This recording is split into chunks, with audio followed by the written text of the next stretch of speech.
Kira cik. Awak punya tu laki dua RM2. Cik, boleh bayar pakai shilling? Boleh, asalkan duit. Nah.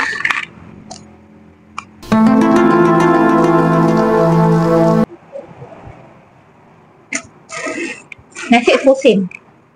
Kejap.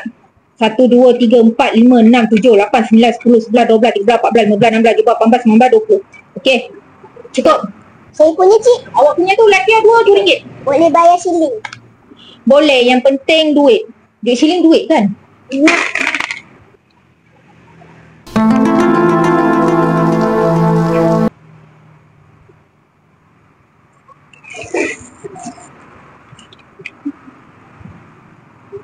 Kejap. Sabar. Kejap. 1, 2, 3, 4. Sabar. Belum habis kira lagi kan? Sabar. Okay. 1, 2, 3, 4.